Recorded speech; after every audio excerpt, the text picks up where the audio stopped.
Amigos do portal JC 24 horas, boa noite.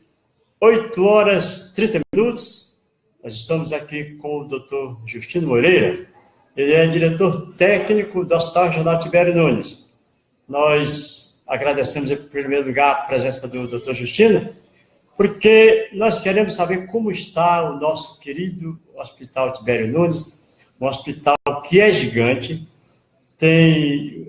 oferece serviço para um grande número de pessoas, número até, na nossa opinião, superior à sua capacidade, e é sobre esses números que nós vamos falar com ele a partir de agora. Boa noite, doutor Justino. Boa noite, prazer pelo convite. Doutor, como está o nosso Hospital Tibério Nunes em relação a atendimentos, a demanda, as condições de trabalho? O Hospital Regional Tibério Nunes, no último ano, ele sofreu uma grande expansão. Ele passou a atender não só a região, a macro-região de Floriano, a macro-região dos Cerrados, que a gente chama, que é composta por 73 municípios. E isso engloba uma população em torno de 580 mil. Então, assim, deixou de atender apenas essa região para atender também a região de Picos, com a introdução no dia 20 de fevereiro, que agora faz um ano, do serviço de neurocirurgia. Então, a gente passou a atender nossa macro-região e aos casos das cirurgias neurológicas de Picos também. Então, a gente passou a atender uma população em torno de 1 milhão de pessoas. E aí, o hospital, logicamente, um hospital que já tem 40 anos, um hospital que tem as instalações ainda um pouco precárias, então a gente entende que o hospital não tem aquela capacidade instalada para atender tanta população, tanta gente assim. Mas a gente vem se esforçando, os serviços, as equipes foram aumentadas, a gente aumentou no ano passado o ortopedista para 2, o anestesista para 2, o cirurgião geral para 2, a gente tem agora 2 clínicos na porta, mas tem um clínico na ala das enfermarias, tem eu como diarista do pronto-socorro. Então, a gente aumentou muitas equipes, a gente tem em torno de 15 a 20 médicos por dia nos plantões. Então, isso dá para atender a demanda, mas sabemos que as condições assim, de ambiente ainda não são adequadas, ainda tem muita coisa para ser melhorada no nosso hospital. Bom, a questão da ortopedia é o que a gente pode chamar de um calcanhar de Aquiles, porque, principalmente nos finais de semana, é grande o número de pessoas vítimas de acidente, na maioria com motos, e a gente percebe uma superlotação. Como está sendo administrada a questão da ortopedia? Como eu falei, a gente aumentou o número de ortopedistas, são 12. A gente tem estruturado o nosso centro cirúrgico, que apenas contava com 4 salas, para dar conta de toda essa demanda, que ainda é um centro cirúrgico pequeno. No ano de 2017, a gente fez 6.030 cirurgias no ano, e a maioria delas, em torno de 40% a 50%, foram cirurgias ortopédicas. Quando a gente passou a ser para a neurocirurgia, o paciente politraumatizado, vítima de acidente de moto, ele vem não só com fratura ortopédica, vem com uma demanda do trauma crânioencefálico da cabeça, ele vem muitas vezes demandando cirurgias de bucomaxilo, da face, ele vem demandando muitas vezes avaliação de cirurgia geral. Então, é toda uma equipe multidisciplinar que atende. Então, a ortopedia, com essa demanda aumentada, também passou a vir mais pacientes ortopédicos. O que a gente fez? A gente tentando reestruturar o centro cirúrgico para aumentar o número de salas, e a gente já ganhou da Secretaria de Saúde um intensificador de imagem, que é um aparelho que a gente consegue melhorar a cirurgia, melhorar a velocidade com que as cirurgias são feitas, aumentar o número de cirurgias que a gente não consegue contemplar ainda em Floriano. Então, assim, a gente tem trabalhado nesse sentido, de aumentar a equipe, de melhorar as condições de trabalho, e a gente possa resolver e diminuir o tempo de espera da cirurgia ortopédica. A gente tem feito alguns mutirões também que tem dado uma boa resolutividade, então a gente tem sempre diminuído a fila. A gente sofreu muito no ano passado com a descontinuidade do material. Então, às vezes, a gente tem o médico, mas não tem o material.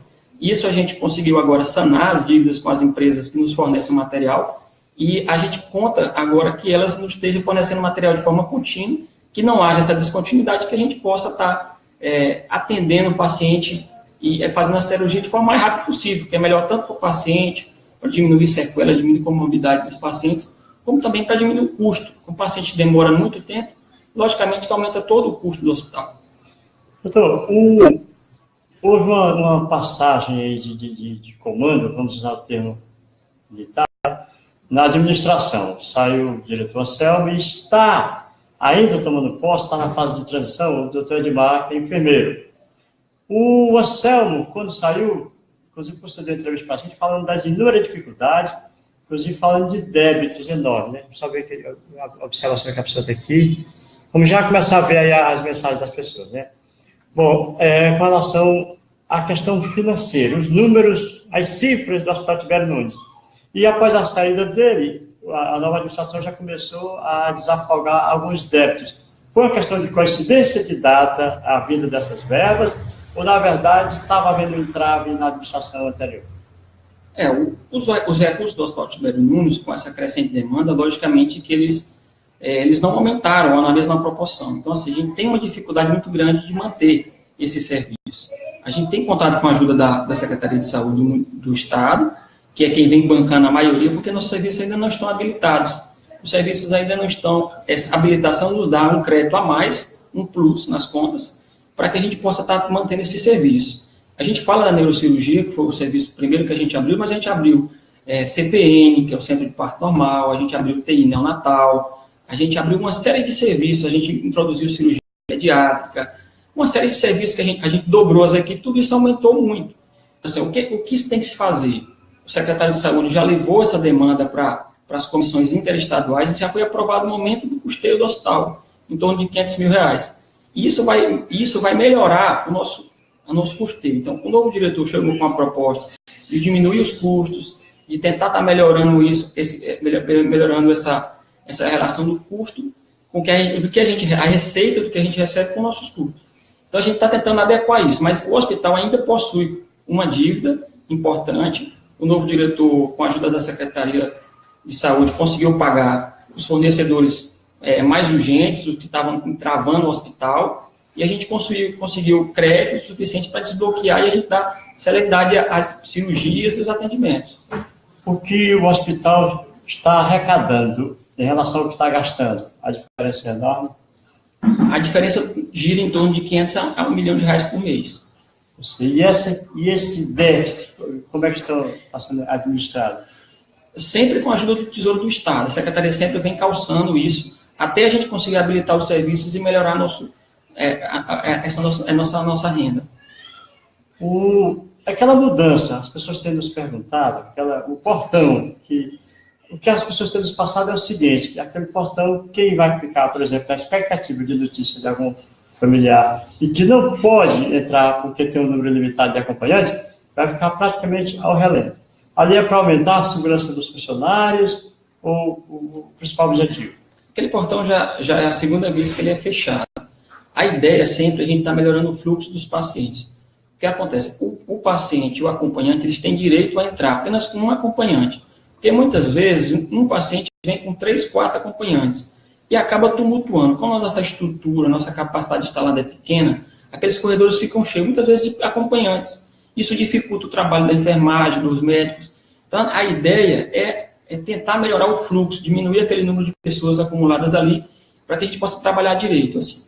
A gente não quer restringir o acesso de ninguém, mas a gente quer apenas melhorar essa sistemática de atendimento. Logicamente que o hospital ainda conta com um pronto-socorro acanhado, pequeno, as instalações.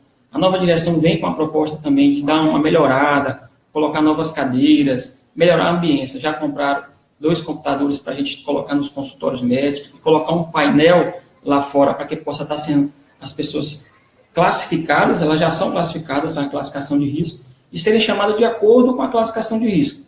A gente sabe que a maioria da demanda do hospital são de pacientes azuis e verdes, são pacientes de baixo risco que podem aguardar um pouco. Mas a nossa cultura geralmente não quer aguardar, a gente quer sempre ser atendido o mais rápido possível. Mas a lógica de um atendimento de urgência é a gente estar classificando pelo risco, porque a gente corre risco de deixar pacientes graves, esperar muito e correr risco de óbito. Então, a gente trabalha a sistemática de todo o hospital grande, trabalhar com a classificação de risco. A gente vai implementar esse painel para que as pessoas vermelhas e laranjas, as pessoas mais gravidade, sejam atendidas primeiro, e não pela ordem de chegada. Essa melhoria do pronto-socorro, logicamente que a gente ainda tem uma estrutura pequena e a gente está esperando o início do trabalho da UPA, né, que é uma obra que está em andamento, para que a gente possa estar reformando aquele de forma mais ampla, para que dê uma boa uma boa condição de receber os pacientes. Nesse momento, a gente realmente ainda está tentando restringir um pouco o acompanhante, mas tem o horário da visita de 4 horas, que todos terão acesso a visitar seus familiares. E a gente também faz os boletins na UTI, na sala de emergência, para estar também informando com o estado de saúde dos pacientes. Bom, nós vamos fazer um pequeno intervalo, enquanto a gente saboreia aqui uma água, viu, doutor? Na caneca personalizada aí do JC 24 horas. Vamos dar uma paradinha no nosso ao vivo, você formula a sua pergunta. Nós vamos ver algumas que já foram feitas e daqui a pouco a gente volta. Já vou fazer uma pergunta para ser dada a resposta logo após esse nosso intervalo. O hospital registrou no espaço médio de 3 anos 3 princípios de incêndio, né? O mais recente foi em dezembro e até onde a gente sabe, tem conhecimento, apenas foi isolada a parte do incêndio. Além do isolamento, o que mais foi feito? O senhor responde daqui a pouco, depois da nossa águazinha aqui na caneca do JC.